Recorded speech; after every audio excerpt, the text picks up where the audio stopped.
Let me tell you something. The Strait of Hormuz is open. The U.S. Navy's blockade is being lifted. And a peace deal with Iran, a country that has been screaming death to America since 1979, is done. Complete, signed, sealed, and being delivered to Switzerland. Now, I want you to think about that for a second. Think about where we were 3 months ago. We had a naval blockade on Iran. Oil tankers couldn't move. The whole region was on a knife's edge. The media, our dear friends in the drive-by press, were telling you every single day that Donald Trump was going to get us into World War III. Every single day. He's reckless. He's dangerous. He doesn't understand diplomacy. They said that. And now here we are, June 15th, 2026. Crude oil is falling. World leaders are calling this deal hugely important. J.D. Vance says it will transform the Middle East. And Iran's internet, which had been blacked out for 90 days, the longest blackout in that country's history, is starting to flicker back on. Senator Jack Reed of Rhode Island, and I'll get to him in a moment, don't you worry, actually stood up and mocked the president's prediction that a deal would happen, called it an expensive birthday gift. Sit down, Senator. Sit down. This is not a small thing, my friends. This is enormous. And the drive-by media, I promise you, is currently in a laboratory somewhere trying to figure out how to be unhappy about it. I'm Rick LaBalle. This is Rush Hour, and we are just getting started.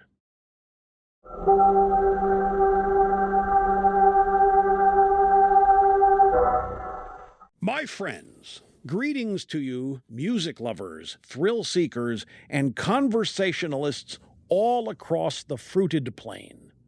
Welcome back to the Excellence in Podcasting Network, the golden EIP microphone, and yours truly, the all-knowing, all-sensing, all-seeing Maha Ricky, operating as usual with half my brain tied behind my back just to make it fair. Now, let's talk about Iran. Let me set the scene, because I want to make sure we appreciate the full weight of what just happened, because you are not going to get this from CNN, the Clinton News Network, and you are certainly not going to get it from the other usual suspects in the press. For over 3 months, the United States has been running a naval blockade on Iran. 3 months. The Strait of Hormuz, and for those of you in Rio Linda, the Strait of Hormuz is the narrow stretch of water that about 20% of the world's oil passes through every day, was effectively shut. We were squeezing Iran hard, the way you squeeze a tube of toothpaste when you really want to make sure you get every last bit out. And Iran's internet was gone. 90 days, the longest blackout in the nation's history. Now think about what that means for the Iranian people. Not the mullahs, not the Revolutionary Guard. I mean the regular people. The young woman in Tehran who uses her phone. The shopkeeper in Isfahan. They had nothing. No connection to the outside world for 3 months. The regime was suffocating, economically, diplomatically, informationally, completely cut off. And what did the drive-bys tell you? They told you Trump had no plan. They told you this was cowboy diplomacy. They told you we were going to stumble into a catastrophic regional war. And I have here in my formerly nicotine-stained fingers, I have what feels like 6 years of news clips saying exactly that. Trump doesn't understand the complexity of Middle Eastern geopolitics, right? And yet here we are. Pakistan brokered the negotiations, which, I'll be honest with you, is not a sentence I expected to say in my lifetime. Pakistan mediating a peace deal between the United States and Iran. The world is full of surprises when America is operating from a position of strength rather than apology. The deal is being signed in Switzerland. Switzerland! the most neutral country on the planet, the place where everything important gets signed.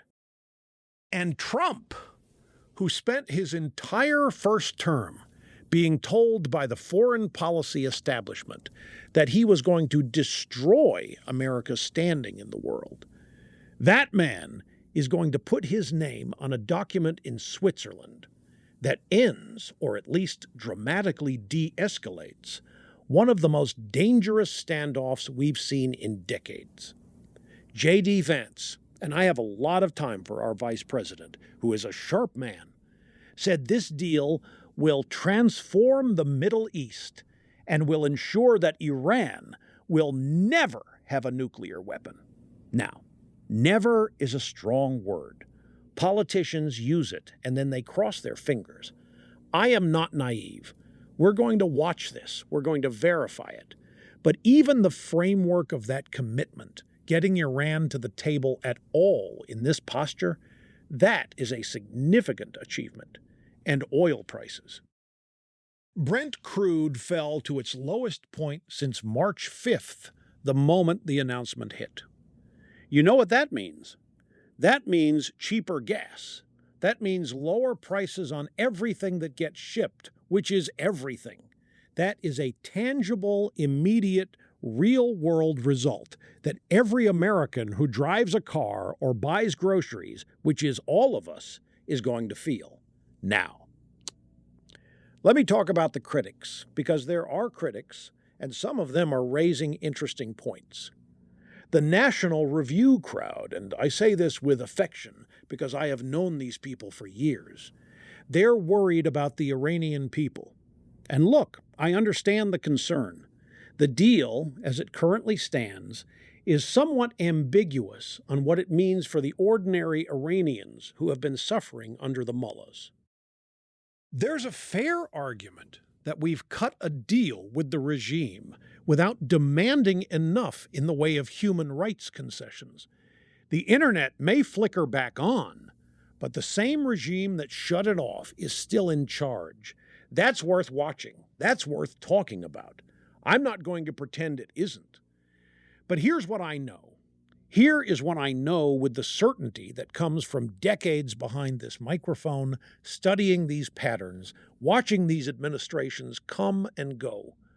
The foreign policy establishment, the people in Washington and New York and Brussels who told you the Iraq war was a great idea, who told you the Iran nuclear deal that Barry Obama put together in 2015 was a great idea, who told you arming various rebel factions in various countries was a great idea. Those people have been wrong consistently for 30 years, and they're the ones lecturing Trump now. The irony writes itself. Let me talk about Senator Jack Reed for a moment, because I promised I would. Rhode Island Democrat, very senior member, ranking member on the Armed Services Committee. This man went out there and mocked the prediction that a deal was coming, called it an expensive birthday gift, suggesting it was all theater, all stagecraft, nothing real. And then the deal happened. Now, Senator Reed has not said a word since, as far as I can tell. And look, I don't expect him to. Democrats do not apologize. They do not say, I was wrong. They find a new angle, they find a new objection, and they move on. It's the most consistent thing about them. But here's what I want to say to the senator and to everyone else who spent months telling you that Trump's maximum pressure campaign was going to blow up the world. You were wrong. And the people who voted for Donald Trump, the people who looked at this man and said, yes, this is who I want negotiating on behalf of America, they were right again. World leaders called this deal hugely important. That's a direct quote. Leaders who have spent months or years butting heads with this president, who've been on the receiving end of his tariff negotiations, who've been exasperated at G7 summits, They came forward and acknowledged that this was a major achievement. Now, Trump is heading to the G7 right now. In fact, he may already be there, and he's walking in with this deal in his back pocket. You know what that does? That changes the entire conversation. You are going to go in there and lecture America about trade and tariffs and China dependency? Fine. But the man across the table just ended a war, or at least ended the hot phase of one. That shifts the dynamic considerably. The G7 partners are dealing with their own China dependency problem. And Trump has been the only major Western leader who has been willing to use economic leverage to push back on the Chicoms. And now he walks in with a peace deal in the Middle East. That's not a weak hand to be playing, my friends. This is what American strength looks like. Not apology tours, not carefully worded communiques drafted by committees of people with too many degrees. This is a president who set a deadline, applied pressure, and got a result. Don't doubt me on this. I said from the beginning that the maximum pressure strategy on Iran was going to bear fruit if they held the line. And they held the line. And here we are. Now, I want to end this segment with one observation. One thing that I think deserves to be said clearly. The same media apparatus that told you for 3+ months that this was going to end in catastrophe, that Trump was reckless, dangerous, in over his head, is now going to spend the next week looking for the cloud in the silver lining. They're going to find an expert who says the deal doesn't go far enough. They're going to find an Iranian hardliner who says Tehran gave away too much. They're going to find some angle, some thread to pull that lets them say, well, yes, but. They know it. They know it. They know it, and they don't care. Because for these people, it's not about Iran. It's not about the Strait of Hormuz. It's not about the Iranian people, despite the crocodile tears. It's about Donald Trump. And the fact that Donald Trump, against every prediction they made, against every narrative they spun, has walked out of this with a peace agreement being signed in Switzerland. That is what today is about. And I, for one, am happy to sit here and say, see, I told you so.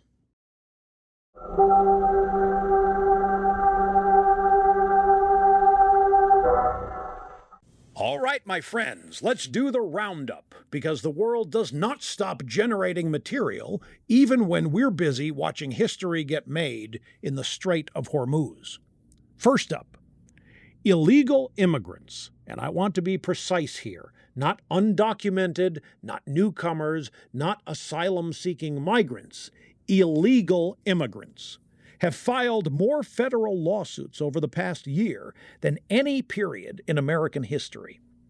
Tens of thousands of cases. The courts are getting absolutely swamped, and the whole thing is clearly designed to bog down and eventually derail the Trump administration's enforcement efforts. Now, I want to make sure you appreciate the elegance of this strategy from their perspective. You cross the border illegally, and then you use the legal system of the country you entered illegally to prevent that country from removing you. It's brilliant in a deeply infuriating way. The lawfare playbook that the left has been running against Trump personally, they've now fully deployed it on behalf of the entire illegal immigration apparatus. And the judges? Oh, the judges! Some of these district court judges are absolutely doing their part, issuing nationwide injunctions, holding up ICE enforcement, tying the whole thing up in procedural knots. The American people voted for border enforcement, loudly, twice now, and a handful of unelected lawyers in robes are doing everything they can to make sure that vote doesn't mean anything. Don't lose sight of this. The fight for the border is now being fought primarily in courtrooms, and the other side has an almost inexhaustible supply of legal ammunition. This is going to take years to fully sort out. Moving on. A story out of California, home of the brave, land of the perpetually experimental. And look, I have a soft spot for California. I really do. Beautiful state.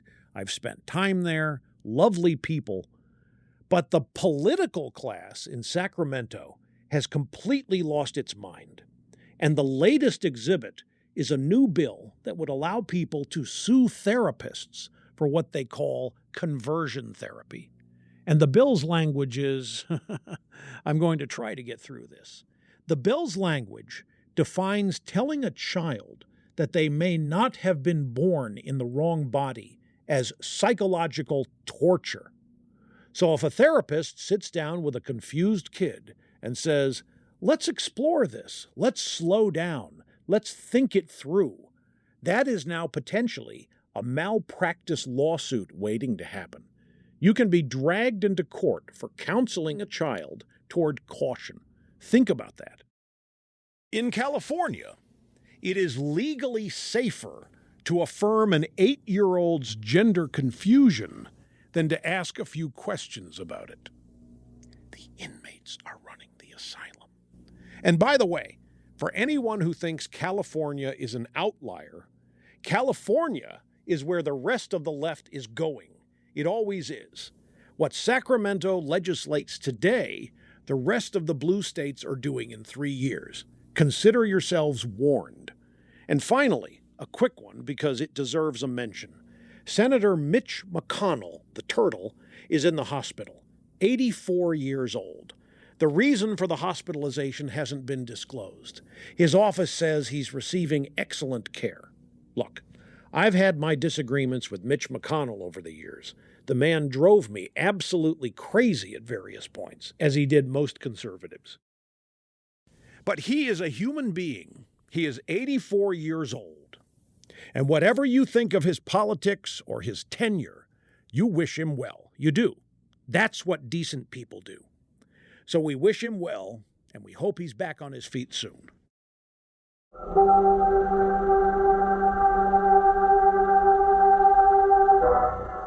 My friends, on days like today, I'm reminded why I got into this business.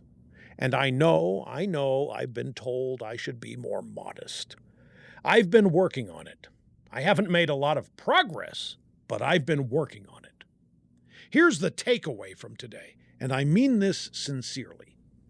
America is at its best when it negotiates from strength, not from guilt. The entire foreign policy establishment of this country, for decades, has operated on the premise that America needs to be careful not to offend people, not to throw its weight around, not to appear too powerful or too aggressive. And what did that get us? It got us Iran enriching uranium for 20 years. It got us the Abraham Accords being called impossible right up until they weren't. It got us being told over and over again that peace in the Middle East required this process, that framework, this multilateral approach, those working groups. Trump skips all of that. He applies maximum pressure. He sets a deadline. He walks out with a deal. Now, I'm not saying every problem in the world can be solved this way. I'm not naive. But I am saying that the old way, the expert-approved, establishment-certified consensus-building way, produced very little peace and an awful lot of very expensive conferences in very nice cities. So maybe, just maybe, the American people were onto something when they looked at the whole foreign policy apparatus and said, we'd like to try something different. The Strait of Hormuz is open. Oil prices are falling. A deal is being signed in Switzerland. The president is at the G7 with his head held high. Not a bad Monday. Not a bad Monday at all. I'm Rick LeBeau. This has been Rush Hour. Same time tomorrow, if they let us back on.